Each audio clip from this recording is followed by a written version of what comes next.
سلامونه ملګرو د نیوزیلینډ او د یوګنډا میچ شوی دی چې نیوزیلینډ دا میچ په ډیر غټ مارجن باندې ګټلی دی. میچ ګټلو سره نیوزیلینډ ته هیڅ فایده نشته، الریډي د ورلډ کپ نه بهر شوی دی.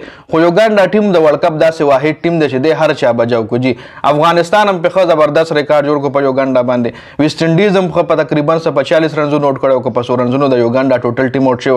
اوس نیوزیلینډ هم په 40 رنزونو باندې د یوګنډا ټوټل ټیم آوټ کړی دی او دا میچ ورپسې په 15 اورونو کې سکور چیس کړی دی.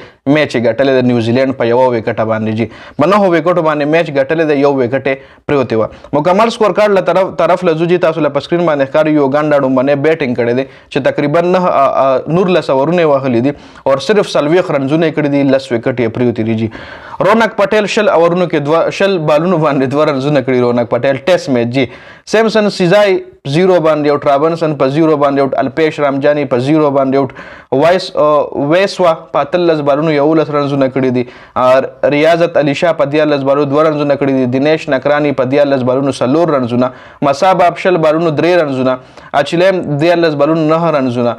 جمعه میاگی 1 بال 0 او قاسماس په 6 بالونو باندې 1 رنز کړی دی. د ساوث افریقا طرف ټرینډ بول 4 اورونو کې صرف 9 رنزونه ورکړي دي او 2 وکټ یې ایستلي دي. ټیم ساوثي 4 اورونو کې 4 رنزونه ورکړي دي او 3 وکټ یې ایستي. غټ ریکارډ جوړ کړی دی. سانټنر 4 اورونو کې 78 رنزونه ورکړي دي، 2 وکټ یې ایستلي دي. لوکی فرګسن 4 اورونو کې 9 رنزونه ورکړي دي، 1 وکټ یې ایستلي ده. ریشن رویندا 3 اورونو کې 9 رنزونه او 3 وکټ 2 وکټ 2 ایستلي دي. نو ډیر زبردست بالینګ اکانومي سره د نیوزیلینډ بالرانو بالینګ کړی دی. ورپسې بیا بیټینګ کې نیوزیلینډ دا سکور په 15 اورونو کې چیس کړی دی، په 6 اور کې چیس کړی دی. فین ایلن 17 بال 9 رنزونه کړي دي. کانوی 15 بال 22 رنزونه. ریچن رویندرا 1 بال 1 رنز کړی دی او دا میچ نیوزیلینډ ګټلی دی جی. 41 رنزونه ورپسې چیس کړي، صرف یو کھلاړي آوټ. کاسماس په 2 اورونو کې 14. جمعه 2.2 اور کې 14 رنزونه.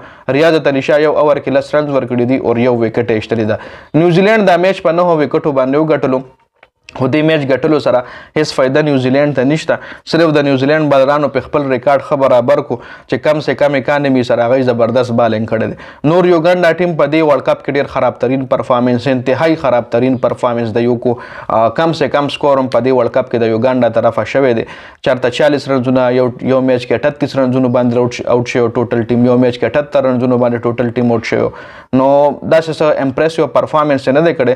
نیوزیلینډ میچ په 9 وکټو وګټلو خو نیوزیلینډ الریډي د ورلډ کپ نه بهر دی او د نیوزیلینډ او د یوګنډا چې کم ګروپ کې دي د ګروپ نه الریډي ویسټ انډیز او افغانستان د ورلډ کپ سپر 8 سټیج لا کوالیفای شوي دي جی. نو دا مکمل سکور کارډ جی تاسو له سکرین باندې ښکاري. یوګنډا 40 رنزونه کړي دي او نیوزیلینډ ورپسې دا سکور په 6 اور کې چیس کړی دی جی. دا مکمل سکور کارډ د ویډیو کتلو ډېره زیاته مننه. ویډیو ضرور مخکې ملګرو سره شریک کړئ. جنید خان افیشل چینل هم سبسکرایب کړئ، پیج هم لایک کړئ. ډېره زیاته مهرباني جی. والسلام.